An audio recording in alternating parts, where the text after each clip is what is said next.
حضرت سلیمان علیہ السلام نے ملکہ بلقیس سے نکاح کرنا چاہا، لیکن ملکہ بلقیس کی والدہ ایک جنیہ تھی۔ اسی ملکہ بلقیس کی پنڈلی گھوڑے جیسی تھی۔ جب ملکہ حضرت سلیمان علیہ السلام کی سلطنت میں آئی تو حضرت سلیمان علیہ السلام نے دیکھنا چاہا کہ ان کی پنڈلی جانور جیسی۔ بسم اللہ الرحمن الرحیم۔ ابن عباس سے روایت ہے کہ آپ فرماتے ہیں کہ حضرت سلیمان علیہ السلام جب تخت پر بیٹھتے تھے تو آپ علیہ السلام کے پاس کی کرسیوں پر انسان بیٹھتے، آپ علیہ السلام کی پاس والی کرسیوں پر جن بیٹھتے تھے، جن کے بعد شیاطین بیٹھتے، پھر ہوا اس تخت کو لے کر اڑتی اور معلق تھما دیتی، پھر پرند آ کر اپنے پروں سے سایہ کر لیتے، پھر آپ ہوا کو حکم دیتے اور وہ پرواز کر کے صبح صبح مہینے بھر کے فاصلے پر پہنچا دیتی۔ اس طرح شام کو مہینے بھر کی دوری طے ہوتی۔ ایک مرتبہ اسی طرح آپ جا رہے تھے، پرندوں کی دیکھ بھال جو کی تو ہدہد کو غائب پایا، بڑے ناراض ہوئے اور فرمایا چند گھنٹے میں مجھے نظر نہیں پڑتا یا سچی مچی میں غیر حاضر ہے؟ اگر واقعی وہ غیر حاضر ہے تو میں اسے سخت سزا دوں گا، بلکہ ذبح کر دوں گا۔ ہاں، یہ اور بات ہے کہ وہ غیر حاضری کی کوئی معقول وجہ بیان کر دے۔ ایسے موقع پر آپ پرندوں کے پر نچوا کر زمین پر ڈلوا دیتے تھے، کیڑے مکوڑے کھا جاتے۔ اتنے میں اچانک ہدہد آ گیا۔ پرندوں نے کہا کہ آج تیری خیر نہیں، بادشاہ سلامت تیری سزا طے کر چکے ہیں۔ اس نے کہا یہ بتاؤ کہ ان کے الفاظ کیا تھے؟ انہوں نے بیان کیے تو ہدہد خوش ہو کر کہنے لگا کہ پھر میں بچ جاؤں گا۔ چنانچہ ہدہد حضرت سلیمان علیہ السلام کے دربار میں پیش ہوا اور کہنے لگا، اے نبی اللہ، میں ایک ایسی خبر لے کر آیا ہوں جو آپ کے پاس بھی نہیں ہے۔ میں عرب سے آیا ہوں اور پختہ یقینی سے خبر لایا ہوں۔ اس کی بادشاہی ایک عورت کو میں نے کرتے ہوئے پایا۔ اس کے وزیر اور مشیر 312 شخص ہیں اور ان میں سے ہر شخص کے ماتحت 12,000 کی جمعیت ہے۔ اس کی زمین کا نام مادب ہے، یہ صفا سے 3 میل کے فاصلے پر ہے۔ دنیاوی ہر قسم کی ضرورت اسے مہیا ہے۔ اس کا نہایت شاندار قسم کا تخت ہے جس پر وہ جلوس کرتی ہے، سونے سے تندہ ہوا، اور یہ 80 ہاتھ اونچا اور 40 ہاتھ چوڑا ہے، اور 600 عورتیں ہر وقت اس کی خدمت میں کمر بستہ رہتی ہیں۔ اس کا دیوان خاص جس میں تخت ہے بہت بڑا محل ہے، بلند و بالا اور کشادہ، سب لوگ آفتاب پرست ہیں، خدا پرست کوئی نہیں۔ ملکہ کا نام بلقیس بنت شرامیل ہے۔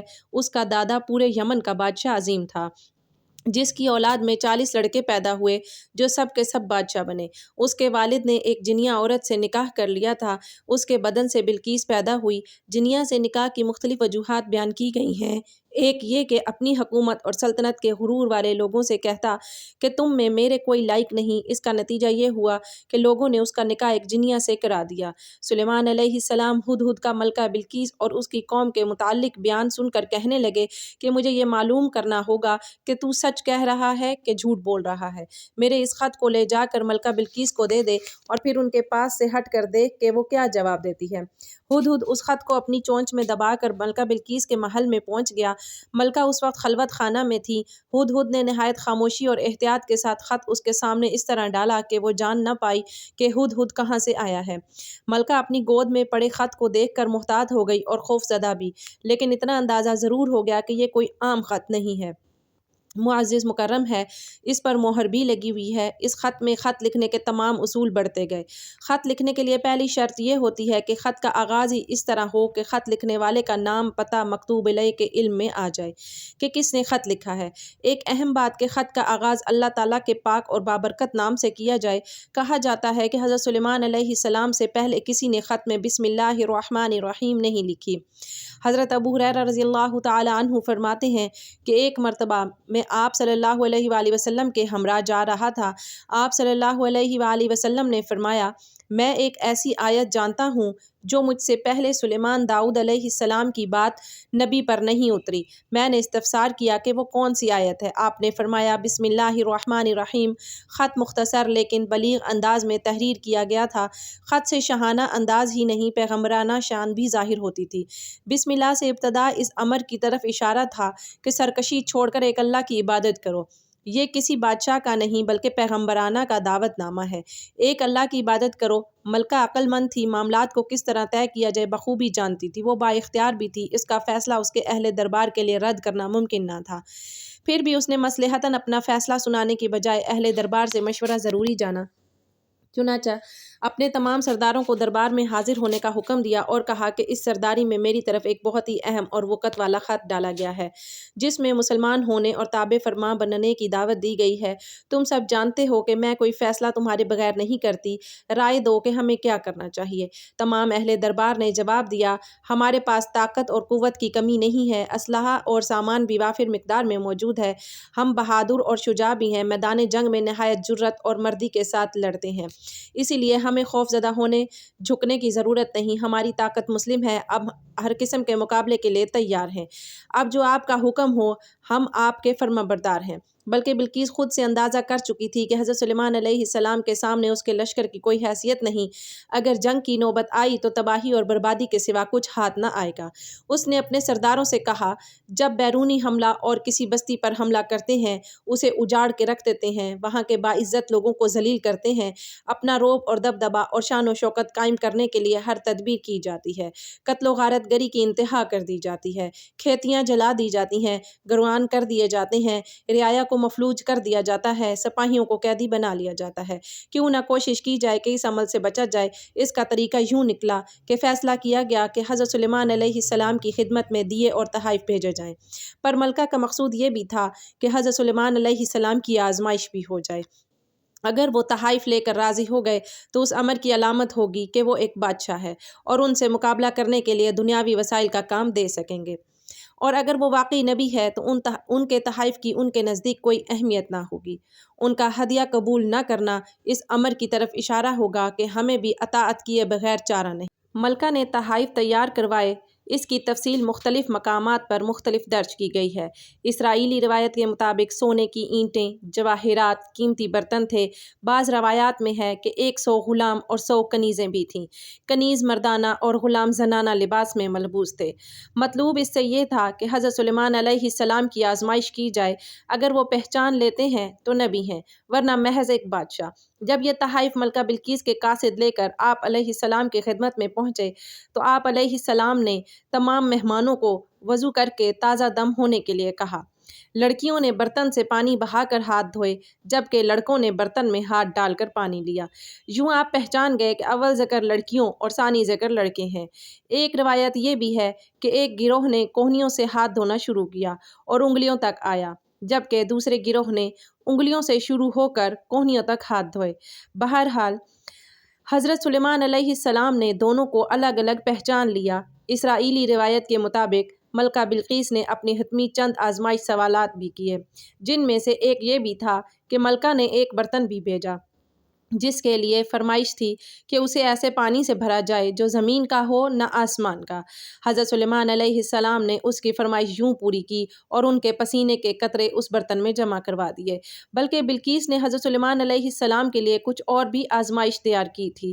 اپنے غلاموں سے کہا تھا، یہ ایک موتی جس میں سوراخ نہیں ہے ان کی خدمت میں پیش کرنا کہ اس میں جن اور انسان کی مدد کیے بغیر دھاگا ڈال دیں۔ دوسرے موتی میں سوراخ ٹیڑھا ہے، اس میں بھی دھاگا ڈالنا ناممکن ہے، انہیں کہنا کہ اس میں بھی دھاگا ڈال کر دکھائیں۔ اگر وہ ان سوالوں کو احمقانہ یا ناممکن سمجھ کر غصے میں آ گیا تو وہ ایک عام بادشاہ ہے، اگر اس کا رویہ متحمل اور خوشگوار رہا تو جان لینا کہ وہ معمولی بادشاہ نہیں بلکہ نبی ہیں۔ پھر اس کی بات توجہ سے سننا۔ قاصد حاضر ہوا، آپ نے ڈبیا طلب کی، اس نے کہا، کھولنے سے پہلے بتائیے اس میں کیا ہے۔ حضرت جبرائیل علیہ السلام نے مدد کی، آپ علیہ السلام نے فرمایا، ایک موتی بغیر سوراخ کے، ایک موتی ٹیڑھے سوراخ والا، ان دونوں میں دھاگا ڈال دو۔ آپ نے اپنے درباریوں سے فرمایا، موتی میں سوراخ کون کرے گا؟ دیمک نے کام اپنے ذمے لیا، اپنے منہ میں ایک بال لیا اور موتی میں ایک سرے سے داخل ہو کر دوسرے سے نکل آیا۔ آپ علیہ السلام نے دیمک سے خوش ہو کر فرمایا، تمہیں کوئی حاجت ہو تو بیان کرو۔ اس نے کہا، اے نبی علیہ السلام، میرا رزق درختوں میں کر دے۔ آپ علیہ السلام نے اس کی فرمائش پوری کی۔ پھر آپ نے ٹیڑھے سوراخ والے موتی کو سامنے رکھا اور کہا، اس میں دھاگا کون ڈالے گا؟ سفید کیڑے نے بڑھ کر کہا، میں یہ کام کروں گا۔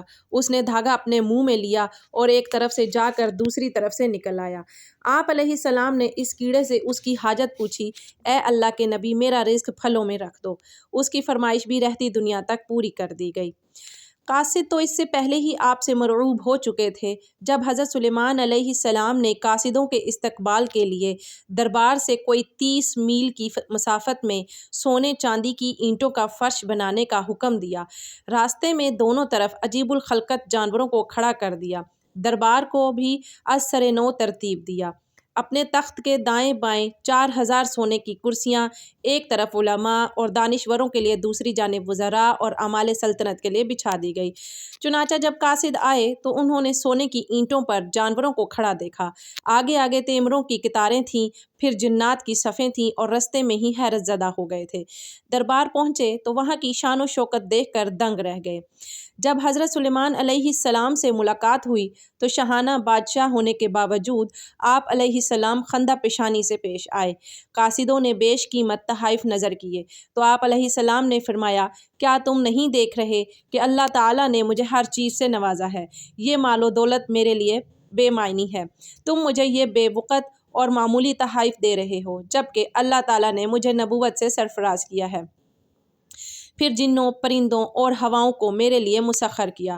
میری بادشاہت کی شان و شوکت تم دیکھ رہے ہو، اس دنیاوی ساز و سامان کی میرے نزدیک کوئی حیثیت نہیں۔ تم اپنے یہ تحائف واپس لے جاؤ اور ایک خطرناک انجام کا انتظار کرو۔ میں انسانوں کی ہی نہیں بلکہ جنوں اور پرندوں کی فوج لے کر حملہ آور ہوں گا، جن کا تم مقابلہ نہ کر پاؤ گے۔ تم اپنے ہدیے پر فخر کرو اور اسے اپنے ہمراہ لے کر لوٹ جاؤ۔ قاصد حیران و پریشان ہو کر واپس ہوا۔ حضرت سلیمان علیہ السلام کے دربار کے احوال کے علاوہ ان کے اعلان جنگ بھی ملکہ کو سنایا۔ ملکہ جان گئی کہ وہ بادشاہ کے علاوہ نبی بھی ہیں، اور اللہ کے نبی اور رسول سے لڑنا گویا اللہ سے مقابلہ کرنا ہے، جس کی جرأت ہم میں نہیں۔ ملکہ نے حضرت سلیمان علیہ السلام کے دربار میں حاضری دینے کا فیصلہ کیا۔ کہا جاتا ہے کہ اس نے 12,000 سردار منتخب کیے، جن کے تحت 1 لاکھ سپاہی تھے۔ حضرت سلیمان علیہ السلام نے دور سے کوئی باہر آتا ہوا دیکھا تو جان گئے کہ ملکہ بلقیس اپنے سپاہیوں کے ساتھ آ رہی ہے اور مطیع ہو کر آ رہی ہے۔ اس وقت وہ محل سے 3 میل کے فاصلے پر تھی۔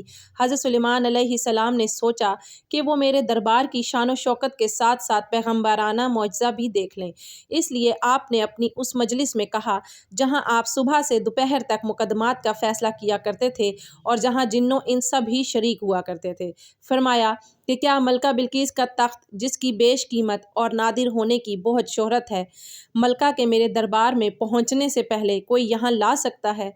امانت دار ہوں اور ذخیرہ جواہرات سے مزین تخت سے کوئی چیز چراؤں گا نہیں۔ ظاہر ہے کہ جن انسانوں کے مقابلے میں غیر معمولی قوتیں رکھتا ہے، کسی انسان کے لیے ممکن نہیں کہ وہ بیت المقدس سے مغربی یمن جائے اور 1500 میل کا فاصلہ 2-4 گھنٹوں میں طے کر کے تخت یہاں پہنچائے، اور تخت بھی کوئی عام معمولی نہیں، نہایت وسیع و عریض اور وزنی، جسے اٹھانا فرد واحد کے بس کی بات نہیں، اور پھر تخت بھی وہ جو ملکہ نے سب سے زیادہ حفاظت کے ساتھ شاہی محلات کے وسط میں ایک محفوظ محل میں مقفل کر رکھا تھا، جہاں خود اس کے لوگوں کی رسائی ممکن نہ تھی۔ مجلس شورا میں موجود ایک شخص بول اٹھا، یہ وہ شخص تھا جسے کتاب کا علم عطا کیا گیا۔ آپ کی پلک جھپکنے سے پہلے میں آپ کی خدمت میں حاضر کر سکتا ہوں۔ یہاں چند سوالات ذہن میں پیدا ہوتے ہیں کہ یہ کون شخص تھا، کتاب کون سی تھی، علم کیا تھا؟ بعض افراد کا خیال ہے کہ یہ خود حضرت سلیمان علیہ السلام تھے کہ اللہ تعالیٰ نے انہیں علم سے نوازا تھا اور وہ معجزہ دکھا سکتے تھے۔ بعض مقامات پر اسے حضرت سلیمان علیہ السلام کا مقرب صحابی بتایا گیا ہے، اس کا نام آصف بن باقیہ درج ہے، جو حضرت سلیمان علیہ السلام کے وزیر تھے اور نسل انسانی سے تعلق رکھتے تھے۔ ابن عباس کے مطابق آپ حضرت سلیمان علیہ السلام کے کاتب تھے، آپ کے خالہ زاد تھے، ولی اللہ تھے، اور اسم اعظم جانتے تھے۔ کتاب کے علم سے مراد غالباً اسم اعظم کا علم ہے، یعنی تورات، اور بعض کے نزدیک اس علم سے مراد درباری رجسٹر اور سرکاری دفتر مراد، یعنی آصف برقیہ کو ہدایہ کے دفتر کی امین ہونے کی وجہ سے یہ علم حاصل تھا۔ وہ تخت محل کسی حصے میں محفوظ ہیں۔ یہ بات البتہ ہو سکتی ہے کہ اللہ نے انہیں کرامت بخشی تھی کہ جس کے سبب انہوں نے جن کے مختصر مہلت کو بھی طویل جانا۔ اور کہا کہ میں پلک جھپکنے سے پہلے تخت حاصل کر سکتا ہوں۔ چنانچہ لمحہ بھر بعد ہی حضرت سلیمان علیہ السلام نے تخت اپنے سامنے موجود پایا۔ تمام اہل دربار حیرت زدہ ہو گئے۔ کہا جاتا ہے جس کرسی پر پاؤں رکھ کر حضرت سلیمان علیہ السلام تخت شاہی پر چڑھے تھے کہ نیچے سے بلقیس کا تخت نکل آیا۔ تو آپ نے فرمایا یہ میرے رب کا فضل ہے جو آزمانا چاہتا ہے کہ میں شکر گزاری کرتا ہوں یا بے پرواہ رہتا ہوں۔ لمحہ بھر میں تخت کی یہاں موجودگی میں میرا یا آصف برقیہ کا کوئی کمال نہیں، یہ سب اسی کی عطا ہے۔ بہرحال تخت پہنچ گیا۔ آپ علیہ السلام نے حکم دیا اس تخت کی حالت تھوڑی بہت تبدیل کر دی جائے، کچھ ہیرے جواہرات بدل دو، رنگ اور روغن تبدیل کر دو، تاکہ جب وہ یہاں پہنچے تو دیکھا جائے کہ آیا وہ اپنے تخت کو پہچانتی ہے، اس بات سے آگاہ ہوتی ہے کہ نہیں یہ تخت اسی کا ہے، یعنی اتنا بڑا معجزہ دیکھ کر راہ ہدایت پاتی ہے یا نہیں۔ ملکہ بلقیس دربار سلیمان میں حاضر ہوئیں۔ وہ اپنی طرف سے بڑی شان و شوکت اور فخر و ناز کے ساتھ اونٹوں کے قافلوں کے ساتھ، جس پر عہد و عنبر خوشبو لدی تھی، بہت سونا ہیرے جواہرات لے کر یروشلم آئی تھیں۔ جب وہ وہاں پہنچی تو یقیناً جمن اس کے لیے حیران کن تھا۔ اس کے سامنے موجود تخت تھوڑی بہت تبدیلیوں کے ساتھ اس کا اپنا تھا، یہاں کیسے آ گیا؟ کہاں یروشلم، کہاں سبا کا علاقہ، اس کا محل، اس کے محافظ، اور کہاں کھڑے پہرے دار؟ اس کا تخت یہ کیسے ممکن ہے؟ شدید پہرے کے باوجود یہاں بیت المقدس میں حضرت سلیمان علیہ السلام کے دارالسلطنت میں اسے یہاں کون لا سکتا ہے؟ وہ ابھی شش و پنج میں مبتلا تھی کہ حضرت سلیمان علیہ السلام نے سوال کیا، کیا تیرا تخت بھی ایسا ہے؟ ملکہ بلقیس واضح جواب دینے کی قدرت نہ رکھتی تھی، مبہم انداز میں بولی، گویا یہ وہی داؤد تھے، یعنی انکار کیا نہ اقرار، محتاط جواب دے دیا، اور یوں گویا ہوئی کہ ہم تو اس کرامت سے پہلے ہی آپ کی نبوت کے قائل ہو چکے تھے، اور وہ جو مشکل سوالات کے جوابات کے حصول کے آئی تھی وہ بات اسے عطا کی گئی۔ ایک سوال یہ بھی تھا کہ اللہ تعالیٰ کا رنگ کیسا ہے؟ یہ ایسا سوال تھا کہ آپ سجدے میں گر پڑے اور خدا تعالیٰ سے فریاد کی کہ اس نے ایسا سوال پوچھ لیا ہے کہ جس کا جواب میں تجھ سے دریافت کرنے کی جرت نہیں پاتا۔ اللہ تعالیٰ نے فرمایا کہ بے فکر ہو جاؤ، تمہارا مسئلہ حل ہو چکا ہے۔ آپ علیہ السلام سجدے سے اٹھے تو آپ علیہ السلام نے پوچھا کہ تم نے کیا سوال کیا تھا؟ سبھی سوال فراموش کر چکے تھے۔ اب حضرت سلیمان علیہ السلام نے سوچا کہ نبوت کے معجزے تو وہ دیکھ چکی ہے، اب اسے ظاہری سلطنت اور جاہ و جلال بھی دکھایا جائے۔ ملکہ بلقیس سبا کی آمد کی خبر سن کر آپ جنوں کو ایک ایسے محل کی تعمیر کا حکم دے چکے تھے جو صرف کانچ کا تھا اور اس کے نیچے پانی سے لبالب حوض تھے۔ شیشہ بہت ہی صاف شفاف تھا، آنے والا شیشے کا امتیاز نہیں کر سکتا، بلکہ اسے ایسے ہی معلوم ہوتا کہ پانی ہی پانی ہے، حالانکہ اس کے اوپر شیشے کا فرش ہے۔ بعض لوگوں کا بیان ہے کہ سنت سے غرض آپ علیہ السلام کی یہ تھی کہ آپ اس سے نکاح کرنا چاہتے تھے، لیکن یہ سنا تھا کہ اس کی پنڈلیاں بہت خراب ہیں، اس کے ٹخنے چوپایوں کے گھوڑوں جیسے ہیں۔ اس کی تحقیق کے لیے آپ نے ایسا کیا تھا۔ جب وہ یہاں آنے لگی تو پانی کے حوض کو دیکھ کر اپنے پائنچے اٹھائے۔ آپ علیہ السلام نے دیکھ لیا جو بات مجھے پہنچائی گئی ہے غلط ہے، اس کی پنڈلیاں اور پیر بالکل انسانوں جیسے ہی ہیں، کوئی نئی بات یا بدصورتی نہیں۔ چونکہ بے نکاح تھی، پنڈلیوں پر بال بڑے تھے، آپ نے اس طرح سے منڈوا ڈالنے کا مشورہ دیا، لیکن اس نے کہا اس کی برداشت مجھ سے نہ ہو سکے گی۔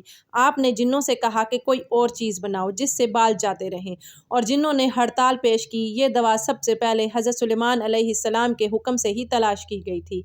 ملکہ نے اس حکم کے دسترخوان کی نعمتوں کو، اس کی ملازموں کو، وحشت، تیور اور جن و انس کی اطاعت و فرمانبرداری کو، اور آپ علیہ السلام کی حکمت اور نبوت کے کرشموں کو دیکھا۔ اس کے ہوش آتے رہے۔ اس نے حضرت سلیمان علیہ السلام کی شان و شوکت دیکھی تو اپنا محل، اپنی سلطنت اسے ہیچ نظر آنے لگی۔ اسے اپنا وہ محل جو نہایت وسیع و عریض فن و تعمیر کا نادر نمونہ تھا نظر آنے لگا۔ اس محل کے مغربی اور مشرقی حصے میں 360 اور ہر طرح کے اس انداز سے بنایا گیا تھا کہ ہر روز ایک طاق سے سورج طلوع ہوتا اور مغرب اس کے عین سامنے کے طاق سے غروب ہوتا، اور دوسرے دن اس سے اگلے طاق سے طلوع ہوتا اور مغربی سمیت اگلے طاق میں غروب ہوتا۔ چڑھتے ڈوبتے سورج کی پرستش ان کا مذہب تھا۔ وہ اپنے محل کو دنیا کے عجائبات میں شمار کرتی رہی، لیکن یہاں جو کچھ اس نے دیکھا تو کہنے پر مجبور ہو گئی کہ وہ سچی خبر تھی جو میں نے تیرے کاموں اور تیری حکمت کے بارے میں اپنے ملک میں سنی تھی۔ میں نے ان پر بھی یقین نہ کیا تھا جب تک کہ میں یہاں آ کر خود نہ دیکھ لیا، بلکہ مجھے تو آدھا بھی نہیں بتایا گیا۔ تیری شان و عظمت اور تو اس سے کہیں زیادہ ہے جو مجھے معلوم ہوئی۔ ملکہ بلقیس یہ سبز ذہانت و فطانت میں بے مثل تھی۔ وہ جان چکی تھیں اس شان و شوکت کا اظہار صرف اس لیے نہیں کہ اس کی اطاعت کی جائے، بلکہ اس معجزانہ قدرت کا اظہار اس امر کی جانب اشارہ ہے، اس ہستی کی طرف بلاوا ہے کہ جو ہر چیز پر قادر ہے۔ یوں وہ اپنے شرک پر نادم ہوئی اور اقرار کیا کہ میں نے اپنے آپ پر ظلم کیا اور میں حضرت سلیمان علیہ السلام اور آپ کے رب کی فرما بردار امتی ہوتی ہوں۔ واضح رہے کہ اس دور میں عام رواج تھا کہ بادشاہ کا مذہب عوام کا مذہب ہوتا تھا، اس لیے ملکہ بلقیس کے ایمان لانے کے ساتھ ہی اس کی پوری قوم بھی ممکن ہے کہ ایمان لے آئے۔ ملکہ بلقیس کے ایمان لانے کے واقعے کے بعد کی تفصیل قرآن پاک میں موجود نہیں۔ مختلف روایات تفاسیر اسرائیلی روایت میں رقم ہے کہ حضرت سلیمان علیہ السلام نے ملکہ بلقیس سے نکاح کر لیا تھا، لیکن اس سے اس کے ملک پر برقرار رکھا تھا۔ چنانچہ اس کا قیام یمن میں ہی تھا۔ وہاں اپنی ملکہ سبا کو 3 شاندار محل تعمیر کروا کر دیے تھے۔ آپ علیہ السلام ہر ماہ 3 روز وہاں قیام فرماتے۔ اہل حبشہ ملکہ سبا اور حضرت سلیمان علیہ السلام کی اولاد ہونے کا دعویٰ کرتے ہیں۔ اللہ پاک ہمیں بہتر عمل کرنے کی توفیق عطا فرمائے اور ہمیں نیکوکاروں میں شامل کرے۔ آمین ثم آمین۔